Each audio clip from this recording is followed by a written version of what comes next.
यार ई soul visa क्या है, कौन इसके लिए एलिजिबल है, कौन इसके लिए एलिजिबल नहीं है, तो आपको आइट्स की ज़रूरत भी नहीं पड़ेगी। ठीक है,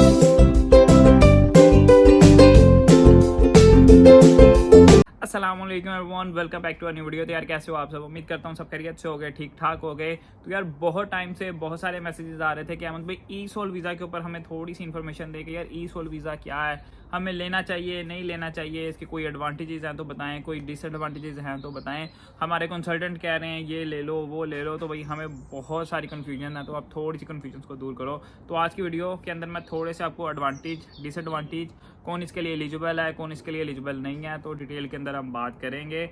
ई सोल वीज़ा बेसिकली ऐसा वीज़ा जो एक शॉर्ट टर्म वीज़ा के ऊपर बना जाता है। ठीक है, शॉर्ट टर्म वीज़ा इतना शॉर्ट है कि आप 6 महीने से लेके 11 महीने तक यूके के अंदर रह सकते हो। अगर आपको इन डेप्थ जानना है तो भाई लिंक जो है वो नीचे डिस्क्रिप्शन बॉक्स के अंदर छोड़ दूंगा यूके गवर्नमेंट का, आप लोग जाके इसको पूरा स्टडी कर सकते हो। लेकिन ओवरव्यू मैं आप लोगों को दे देता हूँ। ठीक है, अगर यहाँ पर कोई भी ई सोल वीज़ा के ऊपर आना चाह रहा है, शॉर्ट टर्म स्टडी वीज़ा के ऊपर आना चाह रहा है, तो भाई इसके लिए हर बंदा एलिजिबल है। आप लोग अप्लाई कर सकते हो, आप लोग अंडर 18 हो या ओवर 18 हो। ठीक है, इसके लिए कोई ऐसी रिक्वायरमेंट नहीं है कि भैया आपने बैचलर किया हो, मास्टर्स किया हो, पीएचडी किया हो। अब सीन ये है कि ओबियसली आप लोग खुद यहाँ पर एक लैंग्वेज कोर्स करने आ रहे हो, तो आपको आइट्स की ज़रूरत भी नहीं पड़ेगी। ठीक है, तो सबसे ज़्यादा मेरे ख्याल में अच्छी बात तो यही है, क्योंकि आप लोग खुद यहाँ पर इंग्लिश लैंग्वेज सीखने आ रहे हो तो आपको आइट्स देना नहीं पड़ेगा।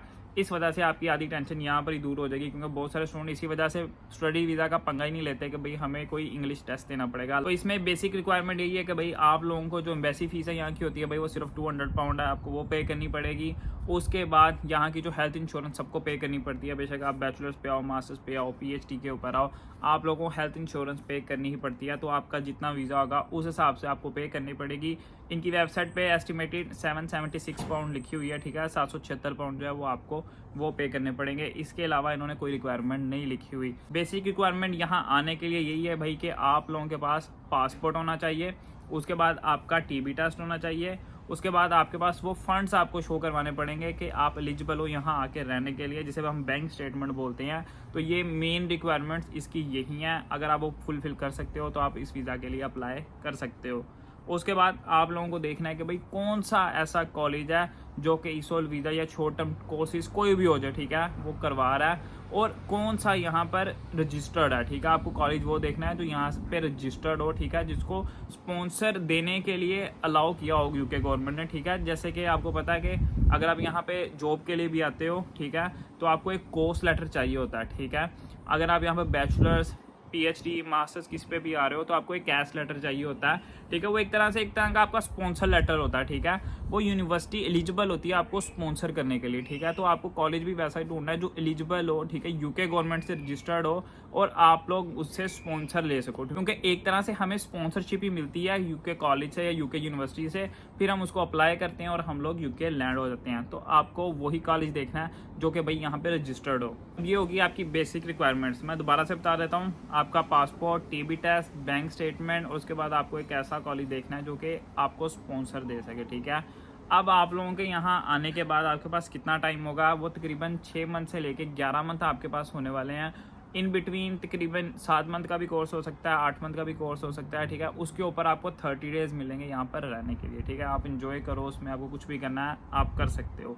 अब बात कर लेते हैं इसके एडवांटेजेस और डिसएडवांटेजेस के, कि आप लोग यहाँ पे आते रहे हो। ठीक है, जो मैंने पहले आपको पैसे बताए हैं वो सिर्फ मैंने बताए हैं एम्बेसी के। ठीक है, 200 पाउंड। उसके बाद मैंने आपको हेल्थ इंश्योरेंस के पैसे बताए हैं। कॉलेज की अगर आप फीस की बात करो तो वो डिपेंड करता है, वो अप्रोक्सीमेटली मेरे ख्याल में 5000 से लेकर 7000 पाउंड होगी फीस जो है। ठीक है, तो आपके पास ये प्रूफ होना चाहिए कि आप लोगों ने पे की है आपकी फ़ीस। वो आपको बेसिकली तभी दिखाना है जब आप लोग वीज़ा फाइल कर रहे होंगे।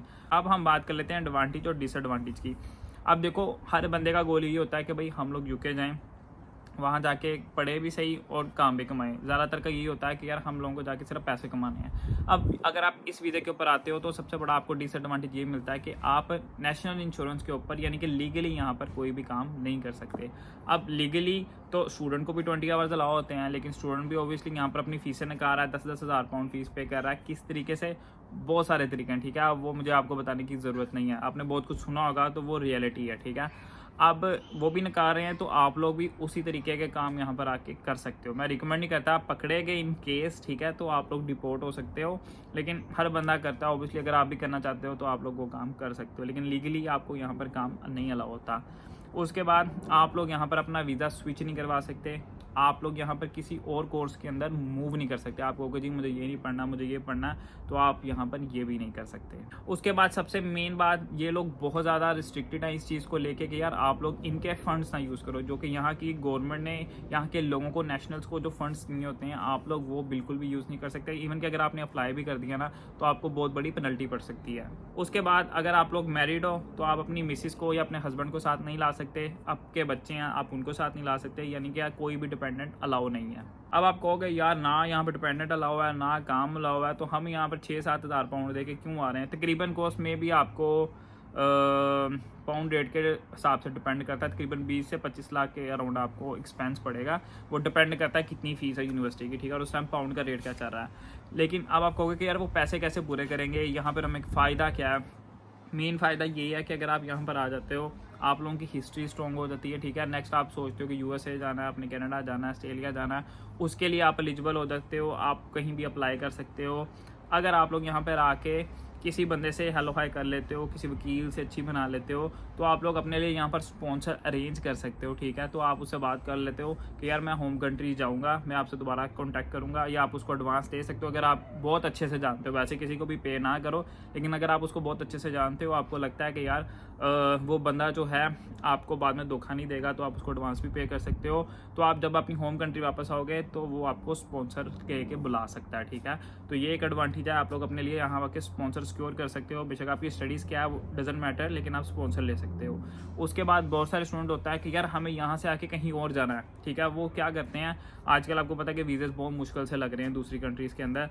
तो इसमें आपको एडवांटेज ये है कि अगर आपका ये स्टूडेंट वीज़ा लग जाता है तो आप यहाँ से आके कहीं और भी फ्लाई कर सकते हो, लाइक पुर्तगाल जा सकते हो, फ्रांस जा सकते हो, इटली जा सकते हो। तो वो आप पे डिपेंड करता है कि आप लोग कहाँ पे जाना चाहते हो। लेकिन उसके अंदर भी मेरे ख्याल में थोड़े कम रेशो हैं, वो कम रेशो इस तरीके से लग सकता है, आपका विजिट वीज़ा लग जाएगा, लेकिन सीन ये है कि आपको किसी तरीके की छुट्टियां नहीं होंगी, ठीक है। मुझे किसी तरीके के व्यूज़ नहीं चाहिए कि मैं आप लोगों को कोई झूठी बात बताऊं। अब सीन ये है कि आपकी 6 महीने की तो सिर्फ स्टडी है, ठीक है। आपका छोटा सा वीज़ा है, उस छोटे से वीज़े के अंदर आपको कोई छुट्टियाँ होने नहीं वाली, ठीक है।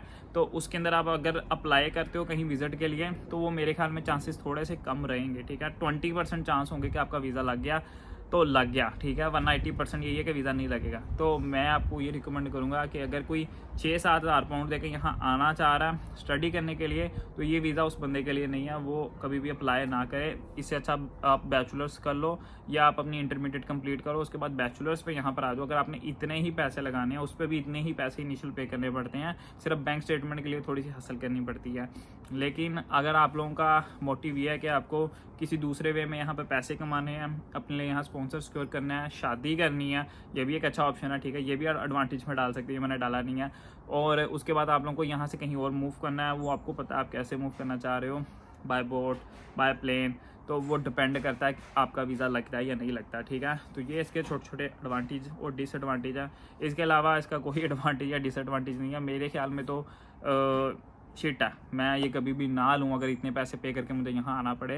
लेकिन ऑब्वियसली बहुत सारे डिफरेंट लोग हैं, उनकी डिफरेंट सोचें हैं। कोई कहेगा कि यार मैं आके यहाँ पर वो असाइलम वगैरह डाल सकता हूँ, तो ये सबकी किस्मत की बात है, ठीक है। जैसे कि मैंने बताया कि आपका विज़िट लगेगा नहीं लगेगा, असाइलम पता नहीं अप्रूव होगा या नहीं होगा, आप डिपोर्ट हो सकते हो अगर आप इलीगल काम करते हो। लेकिन ऑब्वियसली हर बंदा करता है तो आप भी कर सकते हो, ठीक है। जो मैंने शुरू में बताया ना, ये मैंने खुल के बता दिया कि आप लोग इलीगल काम कर सकते हो यहाँ पर। तो इट्स अप टू यू। तो ये इसकी छोटे से एडवांटेज और डिसएडवांटेज हैं, ये इसकी छोटी सी रिक्वायरमेंट्स थी जो मैंने आपको बता दिया। बाकी लिंक जो है वो मैं नीचे डिस्क्रिप्शन बॉक्स के अंदर छोड़ दूंगा।